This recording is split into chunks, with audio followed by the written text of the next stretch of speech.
Hello, नमस्कार. मी सुप्रिया आणखी एका नवीन ब्लॉगमध्ये आपलं मनापासून स्वागत करते.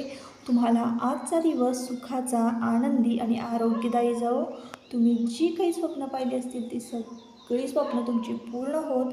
त्याचबरोबर शुभ सकाळ सर्वांना. सकाळची वेळ आहे आणि सकाळचे की नाही 4:55 झाले होते. सकाळी सकाळी जाग आली. खरं तर मला आज ना थोडं लवकर उठायचं होतं, कारण आज महत्त्वाचं काम करायचं आहे. आता ते कुठलं महत्त्वाचं काम, तर तुम्ही व्हिडिओ कंटिन्यू करा म्हणजे तुम्हाला कळेल. सकाळी सकाळी ना देवपूजा झाली आणि मॉर्निंग वॉकला जाण्याआधी ना आज माझी आंघोळसुद्धा झाली होती. तुळशीला पाणी घातलं होतं, देवपूजा झाली होती, अन्नपूर्णेची सुद्धा पूजा झाली होती. आणि तेवढ्यात ना आता म्हटलं चला भांडी सगळी मांडून घेऊयात. तेवढ्यात सुनीताचा फोन आला आणि मग आम्ही मॉर्निंग वॉकला निघालो. सकाळी सकाळी सुरुवातीला तुम्ही आवाज ऐकला असेल पक्ष्यांचा. इतका सुंदर आवाज येत होता ना, इतका मंजूळ आवाज वेगवेगळ्या पक्ष्यांचा येतो सकाळी सकाळी. म्हणूनच मी मुद्दामच बॅकग्राऊंडचं जे म्युझिक आहे ते ऑफ केलं नाही. म्हटलं तुम्हालासुद्धा ऐकायला येईल पक्ष्यांचा आवाज. आणि आजूबाजूला कळतंच की आपल्या आजूबाजूला किती सारे भरपूर पक्षी आहेत. मॉर्निंग वॉकहून आल्यानंतर की नाही एवढं फ्रेश वाटतं ना. आणि मॉर्निंग वॉकचं सुद्धा वातावरण तुम्ही बघितलं असणार आहे. इतकं छान प्रसन्न वाटतं. आल्या आल्या का नाही मस्त एक फक्कड असा चहा असला ना की दिवसाची सुरुवातच खूप मस्त होती बरं का. आणि एकदम भारी वाटतं. तर आता मस्तपैकी आलं वगैरे टाकून ना सकाळी सकाळी कोणीही उठलेलं नसतं, मग आपला 1 कप चहा झालाच पाहिजे स्वतःचा स्वतः. कोणी नसलं जरी कंपनी द्यायला ना तरी मस्तपैकी 1 कप चहा मी घेते. आणि मग त्यानंतर तिथून पुढं कामाला सुरुवात करते. तर आता की नाही मिक्सरची भांडी वगैरे रात्री स्वच्छ घासून ठेवली होती. तर ती म्हटलं चला आधी ना इकडं एका घमेल्यामध्ये भांड्यामध्ये भरून घेऊया, जेणेकरून त्यावर पाणी वगैरे उडणार नाही. तर आज काय महत्त्वाचं काम मी करणार आहे, तर आज ना मी कांदा लसूण मसाला मिसळणार आहे. जसं की आता बघा आपल्या बिझनेसला सुरुवात झालेली आहे. अगदी म्हणजे माझ्या मनात पण नव्हतं की मी असा बिझनेस करेन म्हणून. एकदा सहज असंच मी यूट्यूबवर एक व्हिडिओ अपलोड केला होता कांदा लसूण मसाल्याचा. तर तो खूप जणांना आवडला आणि एका ताईंनी मला विचारलं की मला तू कांदा लसूण मसाला देशील का. तर तिथून सुरुवात झालेली आहे आपल्या हा बिझनेसची. तर आतापर्यंत खूप छान रिस्पॉन्स मला आलेला आहे. आणि मस्तपैकी आता चहा तयार झाला, गाळला. पण त्याआधी म्हटलं छोटी छोटी जी कामं आहेत ना ती करून घेऊया सकाळी सकाळी. म्हणजे हे जे टायमिंग आहे ना अगदी 6:45चं मला वाटतं टायमिंग आहे. 6:30लाच आम्ही रिटर्न येतो. जसं 5ला जातो, 5:15ला गेलो ना तरी 6:30पर्यंत आम्ही रिटर्न येतो मॉर्निंग वॉकहून. आणि मग तिथून पुढे मग दिवसाची सुरुवात. देवपूजा वगैरे झालेली होती माझी सकाळी सकाळी, नाही तर मी आल्यानंतरच देवपूजा करते. पण आज माझी देवपूजा ना लवकर आटपलेली होती, कारण मला कांदा लसूण मसाला तयार करायचा होता. तर इथं ना हा वजन काटा मी ऑनलाईन मागवलेला आहे.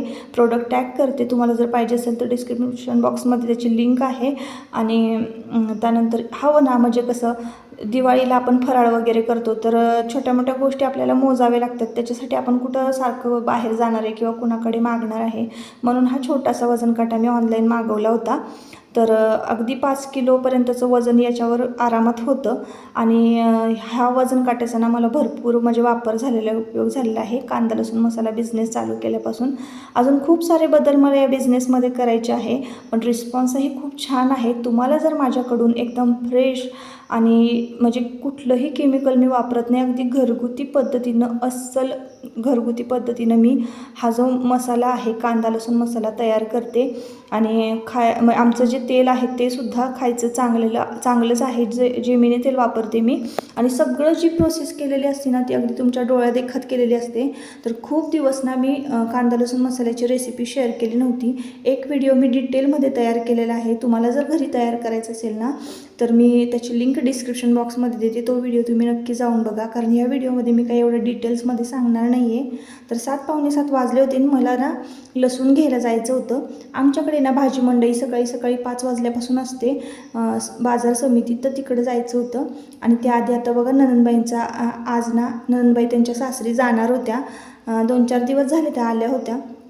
तर आता अधिक महिना चालू आहे. जसं की तुम्हाला माहिती आहे, रात्री ना मी आमच्या इथं जवळ तुळजाभवानीचं मंदिर आहे ना, तिथं ओटी भरायला गेले होते. अधिक महिन्यात ना कुलदैवतेची ओटी भरावी असं म्हणतात. तर मी तिकडे गेले होते ना, तर तिकडनं येतानाच ना आमच्या नणंदबाईंना मस्तपैकी अशी छान जोडवी घेऊन आले होते. तर खूप साधे सिंपल होते, माझ्या चॉईसचे आहेत. नक्की सांगा कसे आहेत, कारण आजूबाजूला ना असे हार्ट आहेत, हार्ट आणि व्हाईट कलरचा खडा आहे आणि मध्ये रेड कलरचा की वेगळाच असा वांगी कलरचा खडा होता. असा वांगी कलरचाच होता, असा डार्क पर्पल. तर असा होता आणि असा गोप होता. अशा पद्धतीची ही जोडवी आहेत, साधी सिंपल आहेत. असं जसं घ्यायला मला जमलं त्या पद्धतीने मी घेतलं. आणि त्यानंतर एक गजरा, म्हणजे आता कुलदेवतेला मी गजरा घेतला होता ओटी भरताना, तर मग त्यांना पण घेतला आणि त्यांना पण हिरव्या बांगड्या घेतल्या होत्या आणि साडी होती. तर म्हणजे एकदम साधी सिंपलच साडी आहे आणि काही पाऊच आहेत, पर्स आहेत, जे की आपण सेल करायला आणले होते, स्टॉल टाकला होता तेव्हा. तर त्या म्हटलं चला आता त्यांना वाण म्हणून देऊयात, म्हणून मग हे अधिक महिन्याचं छोटंसं आपला हा कार्यक्रम आमचा आम्ही केलेला होता घरगुती. आणि ते निघाले होते, तर त्याची ओटी भरून घेऊयात म्हटलं आणि मग पुढच्या कामाला सुरुवात करूया. तर त्यांनासुद्धा गडबड होती जायची. त्यांना फलटणला जायचं होतं आणि एकतर एस टी नव्हतं, तिथं आमचे फोटो वगैरे काढायचं चाललं होतं. मस्त असा एक फोटो काढला, कारण अधिक महिना हा 3 महिन्यातूनच एकदा येतो, म्हणूनच मग ही छोटीशी आठवण असावी. लावू का? थांबा लावते. घेतली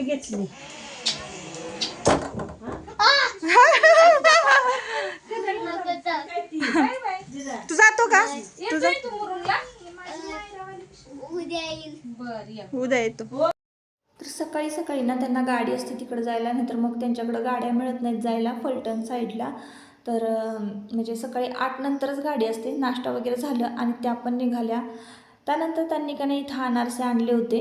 तर ते अनारसे बघा किती छान, एकदम मस्त झाले होते अनारसे. तर मी काय सकाळी चहा बिस्किट खाल्लं होतं, किंवा चहा फक्त पिला होता, बिस्किट पण नव्हतं खाल्लं, त्याच्यावर मी काय खाल्लं नव्हतं. चला म्हटलं एक टेस्ट करूया, खूप छान झाला होता. आणि मी तिथून पुढे नाश्ता वगैरे झाला, स्वयंपाक झाला, सगळं एका बाजूला ठेवून दिलं. संपूर्ण कट्टा स्वच्छ केला आणि मग सुरुवात केलेली आहे आपला कांदा लसूण मसाला तयार करण्यासाठी. इथं मी हा बघा लसूण घेऊन आलेला आहे, 1 किलोचं हे पॅकेट आहे. आमच्याकडे असं मंडईमध्ये मिळतं, सोललेला आयता लसूण मिळतो आणि तोच बरा पडतो सोलून ठेवण्यापेक्षा. सोलून म्हणजे आयता सोलून घेतलेला, कारण तोही 160 रुपयाला बसतो किलो. म्हणजे दर सगळीकडेच दर तसे चाललेले आहेत. तुमच्याकडे काय दर चाललेले आहेत लसणाचे मला नक्की कमेंट करून सांगा. तर 1 किलो लसूण, 1 किलो खोबरं आणि 3-4 किलो कांदा अशा प्रमाणात मी घेतलेला आहे. थोडक्यात मी तुम्हाला प्रमाण सांगते आणि बुकटीचं प्रमाण हे मी अंदाजेच घातलेलं आहे. जर तुम्हाला करायचे असेल माझं बघून, माझी रेसिपी बघून, तर तुम्ही घरी अगदी आरामात करू शकता. पण काही टिप्स, काही ट्रिक्स त्यासुद्धा तुम्ही लक्षात ठेवल्या पाहिजे. मी ह्यातली एकही ट्रिक म्हणा किंवा टिप्स म्हणा लपवून ठेवलेली नाही. सगळा व्हिडिओ अगदी डिटेलमध्ये मी सांगितलेला आहे. सगळी रेसिपी अगदी मी डिटेलमध्ये सांगितलेली आहे, नाही तर असं कोण सांगत नाही. आता जवळजवळ ना मी बघा कधी बसलेले आहे कांदा भाजायला, 1 ते 1.5 तास झालं. 1-1.5 तास झालं मी कांदा भाजते. अक्षरशः मला कंटाळा आला ना, मी कट्ट्यावर चढून बसले, इतके पाय माझे दुखायला लागले आणि एकसारखं हलवून हलवून हाताचा भावटा तर इतका दुखत होता ना, तुम्हाला काय सांगू. काय नाही, इथं शोपीस म्हणून उभा राहा मम्मीच्याकडे. म्हणजे ब्राईटनेस. मम्मी तू काय बनवते? मी बनवते चटणी, कांदा लसूण मसाला. कांदा लसूण मसाला सेल करायला. आता संपूर्ण खोबरं सकाळी सकाळी मी खिसून घेतलं होतं. 1 किलो खोबरं आपल्याला चांगलं खिसून घ्यायचं आहे आणि 2 ते 3 किलो कांदा आहे ना आपल्याला मस्तपैकी बारीक कट करून घ्यायचा आहे. आता हे सगळं करायला किती वेळ लागतो हे तुम्हाला अंदाज आलाच असेल, जो करतो ना त्यालाच माहिती असतं. त्यानंतर मग हा कांदा ना सगळा मी भाजून घेतला आणि हा कांदा भाजायला ना जवळजवळ 1.5 तासापेक्षा जास्त वेळ लागलेला आहे. ताईंनो गॅस तर किती गेला असेल सांगा तुम्ही. काही जण म्हणता हा तुमच्या चटणीचा एवढा रेट आहे काय, कांदा लसूण मसाल्याचा एवढा रेट आहे काय, कोल्हापूरला तर एवढा रेट नाही. असं नाही तसं नाही. मी जे प्रोडक्ट तयार करते ना त्याची किंमत मीच ठरवणार असं आहे. कोणी कितीही काहीही बोललं तरीसुद्धा कारण मला माहिती आहे मी किती शुद्धतेचं वापरते आहे मटेरियल, त्यामध्ये किती स्वच्छता घेते. तुम्ही पाहत असाल कशा पद्धतीनं मी करते. आणि आमचं तेल आहे ना, आम्ही जिमिनी सोयाबीनचं तेल वापरतो खाण्यासाठी. असं तेल छान कांदा उकळू द्यायचं आहे तेलामध्ये बरं का. आपली चटणी वर्ष, 1.5 वर्ष काय 2 वर्ष खराब होणार नाही, तुम्हाला मी 100% सांगते. अशा पद्धतीनं आपला कांदा छान भाजून घ्यायचा. त्याच्यानंतर मी लसूण पेस्ट करून घेतली आणि खोबऱ्याची पेस्ट करून घेतली आणि ही सगळी एकत्र मिक्स केलेली आहे. आता ही छान एकत्र सगळी मिक्स करायची आहे आणि कांदा तोवर थंड व्हायला ठेवून द्यायचा आहे. कांदा भाजल्यानंतर थंड झाला की लगेचच आपल्याला ही सगळी जिन्नस आहे ना एकत्र करून घ्यायची आहेत. तर कांदा आहे ना पूर्ण थंड होऊ द्यायचा, अजिबात कोमटसुद्धा ठेवायचा नाही आहे. हे बघा टपामध्ये मी हा कांदा काढून घेतलेला आहे, कारण चटणी मिक्स करण्यासाठी, कांदा लसूण मसाला मिसळण्यासाठी अशा पद्धतीचं मोठं भांडं लागतं. तर मी हा टप घेतलेला आहे. आता मी घमेलं वगैरे घेतलं ना तर त्याला तांबरा वगैरे लागेल, त्याच्यामुळं मी प्लॅस्टिकचा टप वापरते. लवकरच मोठं स्टीलचं घमेलं घ्यायचं माझ्या मनात आहे. त्यानंतर मी इथं हे वर्षभराची जी डंकावरून कुटून आणलेली चटणी आहे, तर ती म्हणजे ह्या चटणीमध्ये ना सगळ्या प्रकारचे गरम मसाले, हिंग, हळद, सगळ्या प्रकारचे म्हणजे डिटेलमध्ये याचासुद्धा व्हिडिओ केलेला आहे. तर ही बुकटी आपल्याला ह्या कांदा लसूण पेस्टमध्ये, खोबऱ्यामध्ये मिक्स करायची आहे. त्यामध्ये तेल आलेलं आहे, मीठसुद्धा आलेलं आहे. अशा पद्धतीनं हवा होती ना दुपारची, तर हवेनं असा डोळ्यातच उडत होतं ते. इतकी तिखट आहे ना ही लवंगी मिरची, लवंगी पूड आहे. त्याच्यामुळं तुमची ज्या भाज्या आहेत, कालवणं आहेत, आमट्या आहेत, तुम्ही कशाही पद्धतीच्या करा, फक्त माझा 1 चमचा भरून कांदा लसूण मसाला जर तुम्ही तुमच्या भाजीमध्ये वापरला ना, दुसरा कुठलाच मसाला नाही जरी घातला ना, हळदसुद्धा नाही घातली ना तरीसुद्धा चालेल, कारण आपल्या कांदा लसूण मसाल्यामध्ये हळदसुद्धा आहे. हळद एक्स्ट्रा घालायची तुमच्या भाज्यांमध्ये गरजच नाही आहे. तरी पण तुम्हाला जर घालायची तर तुम्ही थोडीशी घालू शकताय. पण मला सांगायचं असं आहे की हळद नाही घातली तरीही चालेल, तुमची मर्जी. त्याच्यानंतर इतर मसाले कुठलेहीच घालायची गरज नसते. आणि त्यानंतर मी मीठ वगैरे याच्यामध्ये घालून घेते आणि मग मस्तपैकी ना ती चटणी जी आहे एकदम बारीक बारीक आपल्याला मळून घ्यायची आहे छान. मसाला आता मी कशा पद्धतीनं मळते ते तुम्ही पुढं हळूहळू बघत जा.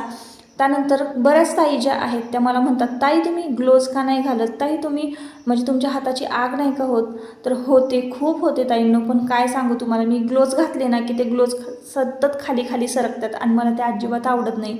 आता ग्लोव्ज नाही की नाही म्हणजे पाहिजे अशी मिसळता येत नाही, जशी मी हाताने मिसळते.